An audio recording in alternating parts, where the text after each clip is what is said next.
요한복음 17장 1절. 예수께서 이 말씀을 하시고 눈을 들어 하늘을 우러러 이르시되 아버지여 때가 이르러 싸우니 아들을 영화롭게 하사 아들로 아버지를 영화롭게 하옵소서. 아버지께서 아들에게 주신 사람에게 영생을 주게 하시려고 만민을 다스리는 권세를 아들에게 주셨음이로소이다. 영생은 곧 유일하신 참 하나님과 그가 보내신 자 예수 그리스도를 아는 것이니이다. 아버지께서 내게 하라고 주신 일을 내가 이루어 아버지를 이 세상에서 영화롭게 하였사오니 아버지여 창세전에 내가 아버지와 함께 가졌던 영화로서 지금도 아버지와 함께 나를 영화롭게 하옵소서. 세상 중에서 내게 주신 사람들에게 내가 아버지의 이름을 나타내었나이다. 그들은 아버지의 것이었는데 내게 주셨으며 그들은 아버지의 말씀을 지켰나이다. 지금 그들은 아버지께서 내게 주신 것이 다 아버지께로부터 온 것인 줄 알았나이다. 나는 아버지께서 내게 주신 말씀을 그들에게 주었사오며 그들은 이것을 받고 내가 아버지께로부터 나온 줄 참으로 아오며 아버지께서 나를 보내신 줄 믿었사옵나이다. 내가 그들을 위하여 비옵나니 내가 비옵는 것은 세상을 위함이 아니요 내게 주신 자들을 위함이니이다. 그들은 아버지의 것이로소이다. 내 것은 다 아버지의 것이요 아버지의 것은 내 것이온데 내가 그들로 말미암아 영광을 받았나이다. 나는 세상에 더 있지 아니하오나 그들은 세상에 있사옵고 나는 아버지께로 가옵나니 거룩하신 아버지여 내게 주신 아버지의 이름으로 그들을 보존하사 우리와 같이 그들도 하나가 되게 하옵소서. 내가 그들과 함께 있을 때 내게 주신 아버지의 이름으로 그들을 보존하고 지키었나이다. 그 중에 하나도 멸망하지 않고 다만 멸망의 자식뿐이요 이는 성경을 응하게 함이니이다. 아멘. 오늘 우리가 읽은 말씀은 예수님께서 겟세마네 동산에서 기도했던 그 내용입니다. 우리는 겟세마네 동산에서 기도했던 그 내용을 이렇게 기억하고 있습니다. 제자들과 함께 이제 십자가에 달려 돌아가시기 전날 밤 겟세마네라는 동산으로 가셨습니다. 그리고 제자들을 이제 어느 지역에 남겨두고 베드로와 야고보와 요한 이 세 사람을 특별히 더 이제 깊은 곳으로 데리고 가서 누가복음에 의하면 돌 던질 만큼 그 거리에 두고 예수님은 또 다시 산속으로 들어가 거기서 이제 하늘을 우러러보면서 기도하기를 아버지 이 잔을 내게서 옮기시옵소서. 그러나 내 뜻대로 마옵시고 아버지의 뜻대로 하옵소서. 이렇게 열심히 3번 기도하셨고 예수님의 이마에서 흐르는 땀이 빗방울처럼 되었다라고 이제 공간복음은 기록하고 있습니다.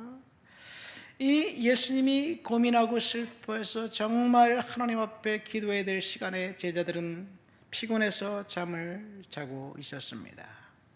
예수님은 사생결단하면서 기도했고 그 시간 다시 와보니까 제자들이 골아떨어져 있어요. 나를 너희가 한시도 깨어 있을 수 없느냐? 시험에 들지 않게 깨어 기도하라. 그리고 또다시 기도하고 3번째 이제 제자들에게 와서 이제 자고 쉬라. 때가 왔다. 그런 말씀을 하셨죠. 무슨 기도를 했는지 기도의 내용은 나와 있지 않습니다. 그냥 기도한 모습만 공간복음에는 기록되어 있습니다. 다 피곤해서 골아떨어졌어요. 그런데 사실 요한은 그 시간에 골아떨어진 것이 아니라 예수님이 무슨 기도를 하셨는지 다 생생하게 기억하고 있었습니다.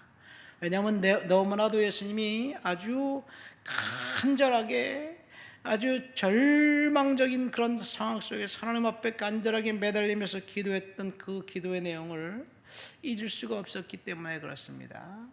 이 요한이 예수님께서 겟세마네에서 동산에서 기도했던 그 내용을 기록한 것이 우리가 읽은 요한복음 17장 전체입니다. 그 내용이 3가지로 구분됩니다. 첫 번째 1절부터 5절 자신을 위한 기도한 거예요. 아버지여 내가 아버지의 이름을 영화롭게 하옵소서. 이제 때가 되었습니다. 아버지께서 나를 영화롭게 한 것처럼 나도 아버지를 영화롭게 하겠습니다. 하나님 영광을 위한 기도였습니다. 두 번째 6절부터 19절까지 제자들을 위한 제사장적 중보 기도를 합니다. 제자들을 위해서 기도하는데 핵심 내용은 11절입니다. 저희들을 보호해 달라는 기도입니다. 이제 내가 아버지께로 갈 때가 되었는데 내가 아버지께로 가면 이들이 홀로 남아있을 터인데 그들이 하나 되게 해 주옵소서. 내가 아버지께로 가면 이제 환난과 고난이 닥칠 텐데 핍박이 예상되는데 제자들이 감당할 수 있는 힘을 달라고 기도합니다. 제자들이 악에 빠지지 않도록 해달라고 기도하지요. 그리고 하나 되어서 하나님을 영화롭게 하옵소서라고 또 기도합니다. 마지막 세 번째 제사장적 중보 기도는 성도들을 위한 기도입니다. 지상에 있는 모든 성도들을 위해서 20절부터 끝절까지 여기서 이 성도들은 누굴까? 온 교우들이 누굴까? 라고 볼 때 예수님의 12제자 외에 사도 바울은 부활을 증언하면서 500여 형제를 언급합니다. 누가복음 10장에 보면 이제 70인 제자들이 나옵니다. 둘씩 짝을 이뤄서 전도했던 그 사람들, 성도들입니다. 이 종려주일날 예수님을 환영하기 위해서 종려나무가지를 꺾고 호산나 다윗의 자손이여 이렇게 외쳤던 사람들이 바로 온 교우가 아닌가 생각됩니다. 이것이 예수님의 기도였습니다. 예수님의 기도의 핵심은 두 가지입니다. 첫 번째, 하나님의 이름이 영광 받아 주옵소서. 아버지를 영화롭게 하옵소서. 두 번째, 제자들이 하나 되고 온 교우들이 하나 되게 하옵소서. 이 기도였어요. 이것이 예수님의 기도의 핵심입니다. 이제 날이 밝으면 십자가에 달려 돌아가시게 되어 있는데 예수님은 흔들리지 않고 제자들이 사명을 감당할 수 있도록 위해서 기도합니다. 어쩌면 오늘날 주님께서 기도했던 그 제사장적 중보기도 내용처럼 온 교회와 성도들이 하나님을 영화롭게 하고 그리고 하나 되어 이 세상에서 악한 세력들과 이 영적 전쟁에서 이기고 승리해야 되는데 사실은 하나님을 영화롭게 하는 일은 선언에 그치고 그리고 하나 되는 것은 도저히 하나 될 수 없는 세상에 우리가 살고 있는 것 같아요. 교회와 성도들이 네 교회 내 교회 나눠서 지상의 교회가 정말 유니버셜 처치가 되어야 되는데 그렇지 않은 모습을 보면서 우리는 안타까움을 금할 수 없습니다. 자, 본문에 보면 예수님이 자신을 위해서 기도할 때 1절부터 5절입니다. 예수께서 이 말씀을 하시고 하늘을 우러러 이르시되 아버지여 때가 이르렀사오니 아들을 영화롭게 하사 아들로 하여금 아버지를 영화롭게 하옵소서. 아버지여 창세전에 내가 아버지와 함께 가졌던 영화로서 지금 아버지와 함께 나를 영화롭게 하옵소서. 이 때가 되었다는 이야기는 예수님께서 십자가를 지실 그 시간이 되었다는 이야기지요. 그 때를 정말 예수님은 아버지 영광을 위해서 이제 헌신하고 순종하고 충성하고 복종하겠다는 결단입니다. 아버지를 영화롭게 하옵소서. 이 말씀은 그 glorify라는 단어입니다. 영화롭게 되다, 찬양하다, 영광 돌리다라는 의미입니다. 하나님의 영광을 아들을 통해서 받기를 원하셨습니다. 그래서 예수님은 십자가를 마다하지 않았습니다.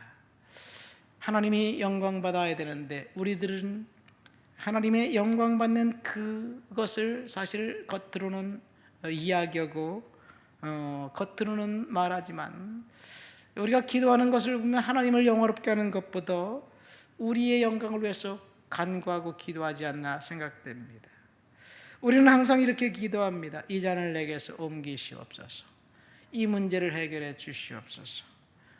오늘 저도 이 교회당 천장 누수 문제 때문에 하나님 앞에 기도했는데 그 뒤에 기도 제목을 빼먹었어요. 그러나 내 원대로 마옵시고 아버지의 원대로 하옵소서. 이 기도 제목이 같이 가야 되는데 우리는 항상 이 잔을 내게서 옮기시옵소서. 여기서 끝납니다.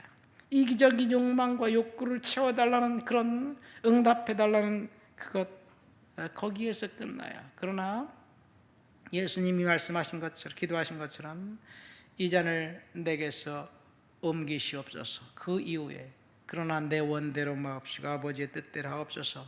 이 기도 제목이 저와 여러분들에게도 포함되어야 될 줄 믿습니다. 십자가를 고난을 생각하면서 예수님은 항상 아버지 영광을 생각했습니다. 하나님이 오늘 이 나를 통해서 어떻게 영광을 받으실 것인가?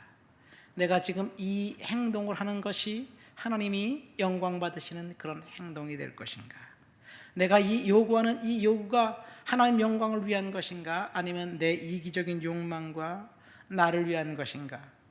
그것을 한 번 더 생각해보고 하나님 그러나 아버지의 영광을 위해서 내가 철저히 주님 앞에 복종하고 순종하겠습니다. 이런 마음의 자세가 있어야 될 줄 믿습니다. 두 번째, 예수님은 제자들을 위해서 기도했는데 11절 12절 말씀이에요. 나는 세상에 더 있지 아니하오니 하오나 그들은 세상에 있사옵고 나는 아버지께로 가옵나니 거룩하신 아버지여 내게 주신 아버지의 이름으로 그들을 보존하사 우리와 하나가 되게 하옵소서. 내가 그들과 함께 있을 때 내게 주신 아버지 이름으로 그들을 보존하고 지키었나이다. 그 중에 하나도 멸망하지 않고 다만 멸망의 자식들 뿐이오니 이는 성경을 응하게 함이니이다. 이 예수님은 제자들을 보존시켜 달라고 열정적으로 기도한 거예요. 하나님 그들을 지켜주옵소서. 이제 내가 하나님 아버지 앞에 가면 제자들이 홀로 그 사단의 이 공격 앞에 서 있을 터인데 하나님 이들을 보존하고 지켜주옵소서. 이 예수님의 제사장적 중보 기도는 오늘날도 하나님 우편에서 예수님이 지금도 우리들을 위해서 기도하고 계신 거예요. 예수님께서 제사장적 중보 기도를 하나님 우편에서 하고 계시기 때문에 우리는 혼자가 아니에요. 우리는 영적인 전투에서 반드시 이길 수 있습니다. 그래서 우리가 아버지께서 우리를 보존해서 우리들을 통해서 하나님이 영광 받으시기를 원하시는 것, 이것이 예수님의 중보기도. 그 중보기도 때문에 저와 여러분들이 오늘도 정말 혼탁한 세상, 사탄의 공격이 늘 집요하게 있는 그 세상에서 이길 힘을 얻고 살아가지 않는가 생각됩니다. 하나님 아버지 감사합니다. 예수님의 겟세마네 동산에서의 제사장적 중보 기도를 통해서 우리가 오늘도 보존받고 있음을 인하여 감사드립니다. 나의 삶을 통해서 하나님 영광 받아 주옵소서. 주님을 영화롭게 하는 일에 복종하도록 도와주옵소서. 예수님 이름으로 기도합니다. 아멘.